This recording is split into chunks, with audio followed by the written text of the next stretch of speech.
లేని ముఖ్యమంత్రిగా ప్రజల ఆశీస్సులతో ఎలా అయ్యాడు? ఊరికే అయిపోలేదుగా. మరి నువ్వు కనీసం 2 చోట్ల నించుంటే 2 చోట్ల కూడా ఎమ్మెల్యేగా గెలవలేకపోయావు అంటే అర్థం చేసుకోవాలి. ఈరోజు సిగ్గుచేటు ఏంటంటే ఒక పార్టీ ప్రెసిడెంట్గా ఉండి 24 సీట్లకే పరిమితం అయిపోయి మళ్ళీ క్యాడర్ని తిడతాడు. మనకెక్కడుందయ్యా బూత్ కమిటీలు? మనకెక్కడుందయ్యా మండల కమిటీలు? ఎవరండి డిజైన్ చేయాలి? మండల కమిటీలను ఎవరు ఏర్పాటు చేయాలి? బూత్ కమిటీలను ఎవరు ఏర్పాటు చేయాలి? పార్టీ ప్రెసిడెంట్ చేయాలి. నువ్వు పార్టీ ప్రెసిడెంట్ అని పేరుకే తప్ప ఏ రోజైనా పార్టీ నిర్మాణ పనులు చేసావా? నీ తప్పును ఈరోజు కార్యకర్తల మీద, జన సైనికుల మీద రుద్దాలని నీ ఫ్రస్ట్రేషన్ని చూపించడం అనేది సిగ్గుచేటు.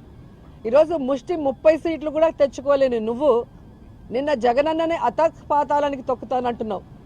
నువ్వు చంద్రబాబు నాయుడు దగ్గర ఊడిగం చేస్తూ ఈరోజు అధపాతాలానికి వెళ్ళావు అనేది నిన్న మీటింగ్తో స్పష్టంగా అర్థమైపోయింది.